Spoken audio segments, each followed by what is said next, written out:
WJBF, your home for memorable entertainment. Much cooler temperatures for us this week. We are going all the way down into the mid-60s for lows, mid-80s for highs, and on top of that, plenty of sunshine with little to no rain in the forecast. I'll have all those details coming up. Now, on News Channel 6 at 10, a big day for Westmont Elementary students as they move into their brand new building. We'll take you inside. Also ahead, a high school football team honoring a teammate who died this year. Now, Thomas Jefferson Academy is remembering him as your News at 10 starts now. Live from Television Park, this is WJBF, News Channel 6 at 10 on MeTV.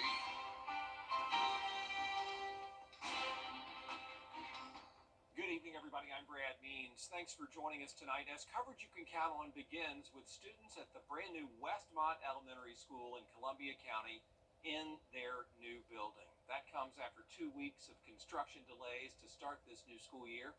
Hannah Latier takes us on a tour.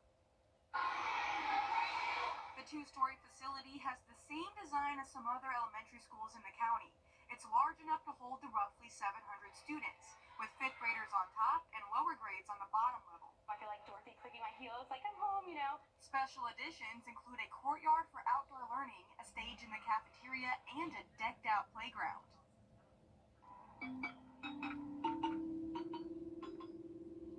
There are still finishing touches needed on the elevators, gymnasium, library, and pavement. School leaders are also waiting on a part for the kitchen, but are serving grab-and-go breakfast and lunch. It's been going really well, and it's just really nice to finally be in our building, to be able to teach our kids and have our classrooms and everything like that. It's Kernigan's second year teaching. She moved from South Columbia Elementary, which closed after last year. With South Columbia having to be torn down and moving and getting displaced and things like that, I feel like really did help me from having to go to the PAC and then to here, so that really, I did feel like helped. She looks back fondly on being at the county's Performing Arts Center for the first couple weeks of school. It was a great experience at first. I think we were very nervous about what it was going to entail, but everything ran smooth.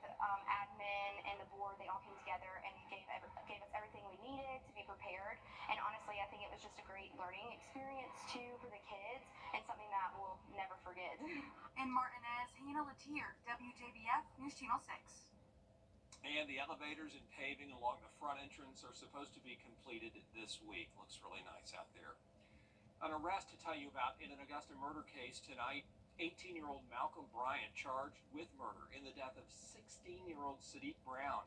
It happened July 5th at the A-Town Wings on Peach Orchard Road.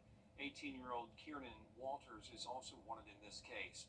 And a shooting investigation underway in Aiken. It happened just before 3 this morning at Colts Crossing Apartments on Lawrence Street Northwest. A man was shot. We don't know his condition. We do know another shooting happened last night about 2 miles down the road on Alfred Street. Nobody was hurt in that shooting. No arrests have been made. Public safety says they don't know if the two cases are connected. It is time now for a first check of our weather, and for that, let's check in with our chief meteorologist, Jenna Petracci.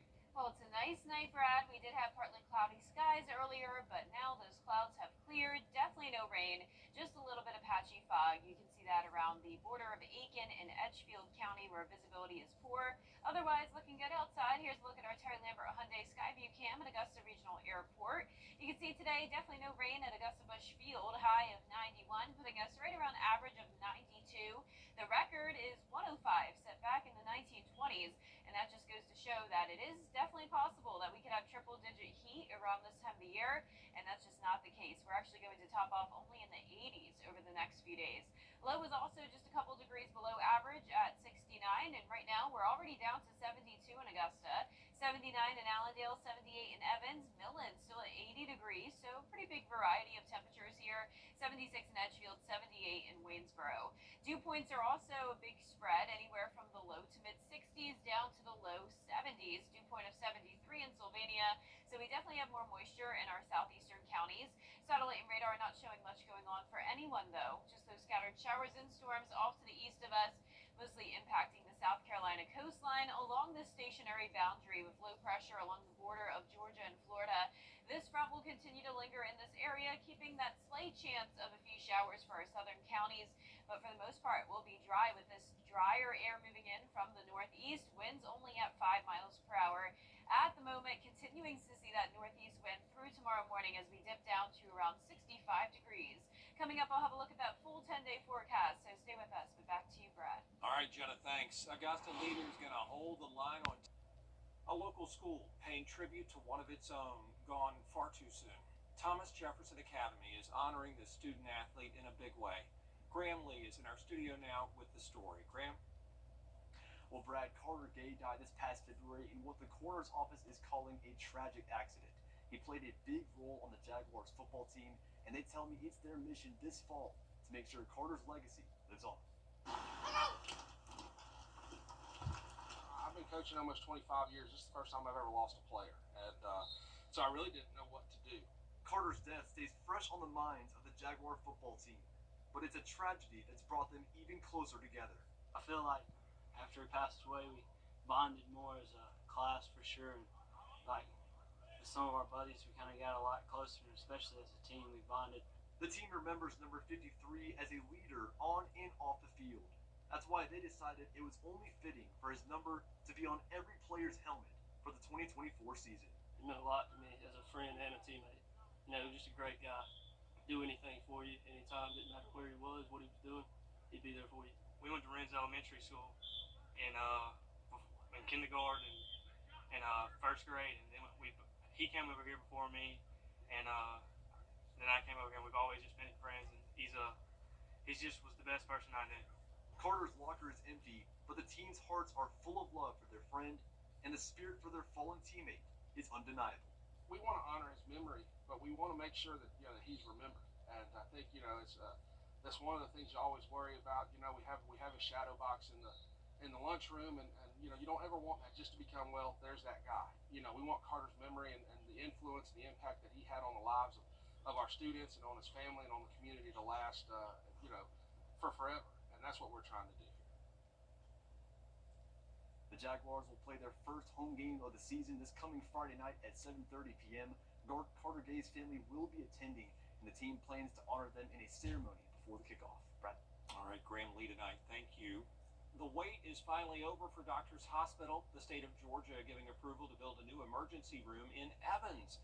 The ER is going to be on Bel Air Road on the side of the old Fats Cafe. It'll include 11 exam rooms, a lab, a pharmacy, radiology services, you name it.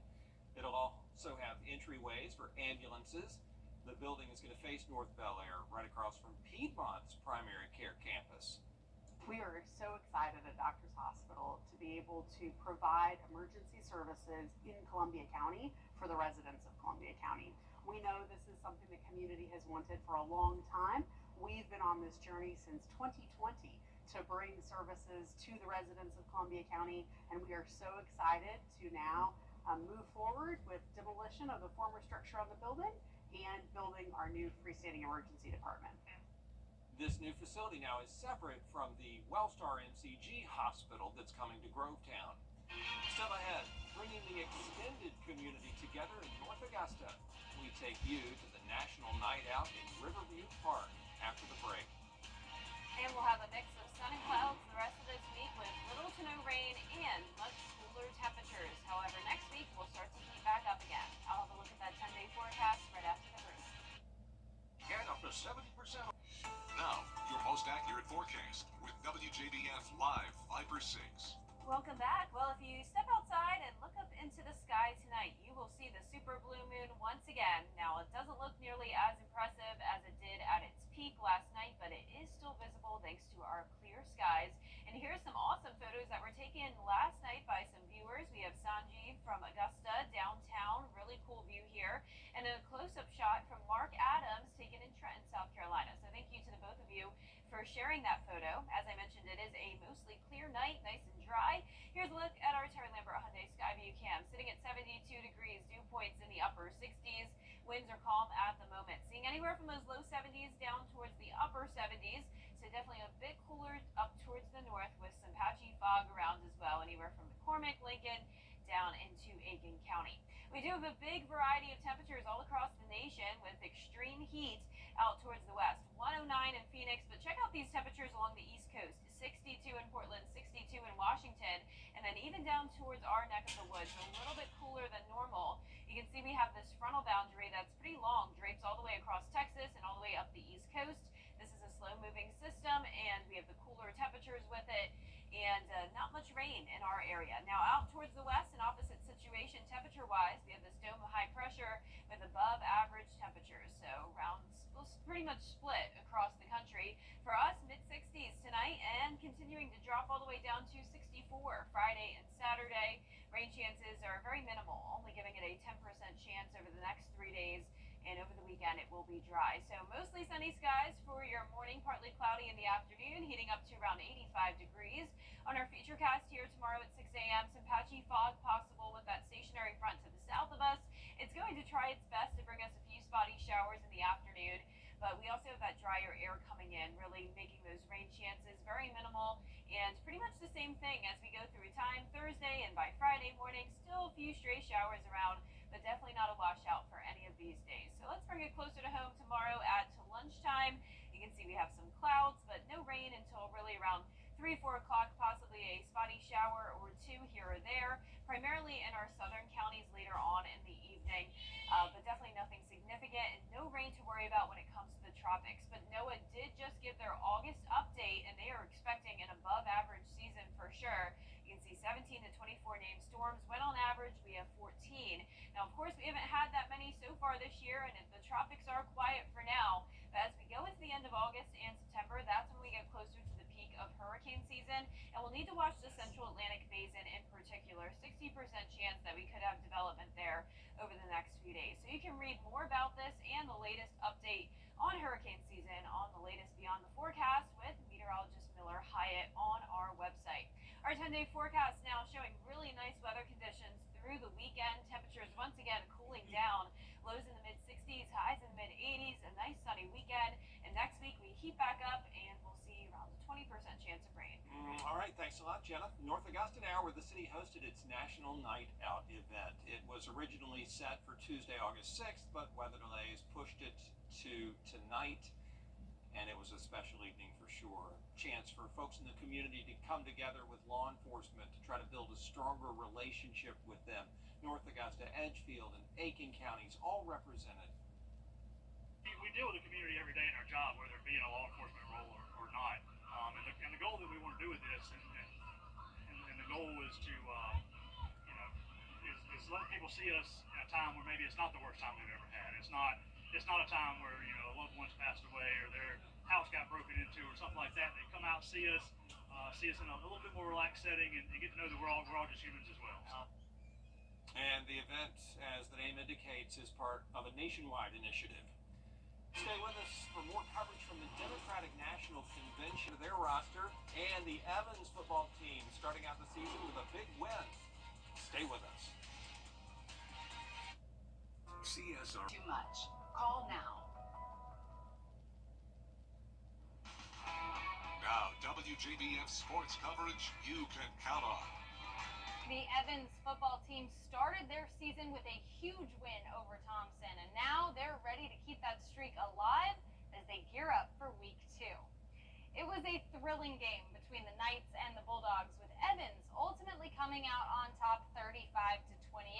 Head coach Barrett Davis spoke about how proud he is of the way that his team performed on Friday, and the very interesting way that they found motivation before taking on a former state champion. It was awesome. It was a great game, and we told our kids before the game we believed in them, and we believed that they were going to win the football game. That's the mindset we've had all week. We had a great week of practice, and we're just luckily it showed out on the scoreboard for us. And we told our kids, somebody's going to make a big play, you're going to make a mistake, but it's how you respond to it. And anytime they answer something, we answer right back. So I was really proud of them. Basically, what we did was all the predictions picked the other team, so we put that up in the locker room for a little motivation, and afterwards we were able to rip that thing up because it's not true anymore. So it is not true anymore. Next up for Evans is a matchup with Grovetown that starts at 7:30 p.m. on August 30th. It was announced on Tuesday that legendary coach Terry Holder will be inducted into the Georgia Sports Hall of Fame. Holder won 8 state baseball championships at Evans and Greenbrier, and in 1989 and 1990, the Knights won 61 straight games, setting a state record. He also coached at Thompson, where he led the Bulldogs to their first region title in 4 decades, and the field at Greenbrier is named for him. A huge congratulations to Coach Holder. The Georgia softball team announced on Tuesday that they have hired Carly Heath to be the new player development coordinator. Heath is from North Augusta, where she played for the Yellow Jackets before heading to college, first at South Carolina and then at Louisiana. A huge congratulations to Georgia's newest addition, Carly Heath. Well, with Austin Riley on the injured list due to his broken hand, the Atlanta Braves signed infielder Gio Urshela on Tuesday to fill the gap at third base. Urshela comes from Detroit, where he batted .243 with 5 home runs and 37 RBIs before he was released by the Tigers earlier this week. By adding Urshela to the lineup, the Braves debuted a very different lineup. Marcell Ozuna was able to give the Braves the lead in the 6th with a solo home run to deep center field. And Reynaldo Lopez got the start on the mound for Atlanta, putting on his first double-digit strikeout performance of the season with 10. Atlanta went on to take Game 1 over the Phillies 3-1. Game 2 on Wednesdays at 7:20. The Atlanta Falcons have decided to sit top draft pick Michael Penix Jr. for the remainder of preseason. Head coach Raheem Morris says Penix will not play in the final preseason game this Friday at Jacksonville. Morris says he's seen enough of Penix in the first preseason game as well as practice. He will participate in a scrimmage on Wednesday, but Morris has not played Kirk Cousins in the preseason. He is expected to be ready to go for the season opener against Pittsburgh on September 8th. Meanwhile, at Georgia Southern, they know for sure who their QB1 is, and it's J.C. French. It was announced on Tuesday that after playing in 10 games last year, the redshirt sophomore will lead the Eagles this year, starting with their season opener on August 31st. That game's against Boise State. And finally, it is time to vote for your favorite Football Friday Night Player of the Week. This week's nominees are Lakeside's Ty Jones, Burke County's Amari Williams, Cross Creek's Cam Nixon, and Harlem's Giovanni Arroyo. The poll is on WJBF.com. You can head over there and vote once a day until Friday. The winner will be announced during our Football Friday Night show, so be sure to get your vote in as we pick our Football Friday Night Player of the Week. That does it for sports. The future is in. And last but not least, NFL player and 4-time Super Bowl champion Rob Gronkowski and his family were out in Myrtle Beach last week. They gave the opportunity of a lifetime to an up-and-coming local chef. Gracie Fusco spoke with Michael Romholtz, and he tells us how he got this opportunity. I have to say they're just definitely the greatest collection of honor and the best experience. I just wouldn't trade it for anything else. While studying at the International Culinary Institute of Myrtle Beach, Michael Romholtz started his business, Michael's Kitchen, back in 2022. The 21-year-old said he always had a passion for cooking and said he never thought he would one day cook for a celebrity. Oh, I can't even explain. It's like just the most wonderful thing that's ever happened. I mean, I would never thought at this age to be able to cook for a celebrity. So it's definitely, yeah, it was just a great experience I'll never forget. Romholtz told me when he received the call, he was both in disbelief and honored to have been chosen. He was told he would be cooking for a high-profile family, and after the contract was sent, he asked who it was and couldn't believe it was the Gronkowskis. Based on what the dad told me that, they were looking for chefs around the area. So they're like, oh, look at this young chef, we're going to give him a shot. He spent 3 days with the family of 17 and cooked 3 dinners, a breakfast, and lunch. Romholtz says this opportunity has been great for business. Yeah, but I've been getting a lot of calls and texts for private events and things like that. Michael wasn't the only one who got the opportunity to meet the Gronkowskis. Deputies with the Georgetown County Sheriff's Office provided off-duty security as the family filmed an episode for their show. Romholtz said he wasn't expecting. Well, our 10-day forecast showing just a 10% chance of rain Wednesday through Friday. Overall, mostly dry with cooler temperatures. Highs only in the mid to upper 80s. Lows in the mid-60s. Plenty of sunshine over the weekend and to start next week. Also heating up starting on Monday back to 92 degrees. Around a 20% chance of rain next week. Jenna, thanks, and thank you all for watching. We're back at 11 for News Channel 6 at 11. Hogan's Heroes is next right here.